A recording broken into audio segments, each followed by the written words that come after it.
બોલો ભાઈ. ભાઈ અમે વસ્તી ગણતરી માટે આવ્યા છીએ, તો તમારા ઘરમાં જેટલો વ્યક્તિ હોય એટલોનો નામ લખાઈ ગયો. પણ ભાઈ હાલ તો ઘરમાં કોઈ નહીં, હું એકલો જ છું. આ તે કોઈનું કોમે નહીં, તમે લખાઈ દો. એવું એમ? આ તો 4 વ્યક્તિ લખી દો. 4? હા. ઓકે. ઉભા રહો 5 લખો. ચમ 5? મારા દાદા આવ્યું ને. અહીંયા રોય? ના, મારા કાકા ઘેર રોય.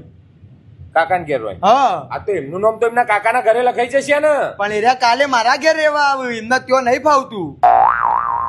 કાલે અહીંયા આવો? હા, મારા ઘેર રહેવા આવી જોઈ. તો પણ અત્યાર લગી કદાચ એમનું નામ લખાઈ ગયું હોય તો? ના લખોણીઓ તો કીધું તમને, લખી દો એમ. લખી દઉં? હા, 5 વ્યક્તિ લખી દો. સારું. તો દાદી નહીં? દાદી ભગવાનના ઘેર. એવું હોય? ઓમ શાંતિ, ભગવાન એમના આત્માને શાંતિ આપો. હું આત્મા શાંતિ હાલે, જીવ લે દાદી. તમે તો કીધું ભગવાનના ઘેર. મારા મોટા પપ્પા નોમ ભગવાન ભાઈ, એમના ઘેર રહ્યું. એવું હોય એમ? ઓહો. તો બે ભેગો નહીં રહેતો દાદા ને દાદી? ના, દાદાનું થોડું ખસકેલું એરા એમ કોઈ આ ડોશી માર બાજુ જોવાના, એટલે એકના આ મકા છોડીએ ને એકના આ મકા છોડ્યો. એવું હોય એમ? ઓહો. હા તો કેટલો લખું? 5 લખું? હા, 5 લખી દો. બરાબર. ઉભા રહો, એક કામ કરો, 5 ના લખો, 4 જ લખો. ચમ? 2 દિવસ પછી માર ગુંદો લગન. હા તે? અલે રે 2 દાડા ચેડી પૈણી હારીમ જતી રહેશે કે?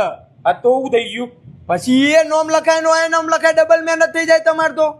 એટલે તે ઓમો કોઈ ઇનામ મળવાનું હતે? કોઈ નહીં મળવાનું? ના. તો લખો તાણ 5. 5 લખી દઉં ને? હવે લખી દો. ઉભા રહો, એક કામ કરો, 4 જ લખો. પાછો ચમ 4? મારા દાદા નો ના ફાવ્યું તો પાછા જતા રહ્યા કાકા ઘેર તો. એ પાછું હળમાલું. અલે તારા દાદા નું હોય ફાવ ના ફાવ, તારે લખાવવો કે નહીં નોમ એમ કે છે? હાર ભાઈ લખી દે ને ભાઈ, ફાવશે એ તો દાદા લખી દે. 5 લખી દઉં? હવ. ઉભા રહો, 6 લખો. પાછો 6 ચમ? અઠવાડિયા ચેડી મારો લગન ને યાર, હોમાટો કર્યો મારા બુંદન મારે વહુ આવશે જ મારી. મારે હે ને તમારો નોમ જ નહીં લખો. અલ્યા ભાઈ લખી દે કે. અરે યાર તું યાર આ લખ ને આ લખ ને આ લખ નક્કી જ નહીં કરતા, તું લખ. મારે નહીં લખો, હું હેડ્યો. તો ચો જો બીજા ઘેર નોમ લખવા. આ તો મારા મોટા પપ્પા ઘર બાજુ જતા તો ઘીનો ડબ્બો મોકલાવાનો હતો. મારા દાદી શુદ્ધ ઘી ખાવા જોવો, શીરો બનાવીને. મારે નોકરી જ નહીં કરવી, નોકરી જ નહીં કરવી, આખી નોકરી જ છોડી દઉં. નોમ જ નહીં લખો. આ તમારી મરજી ભાઈ, તમારે કરવી ના કરવી.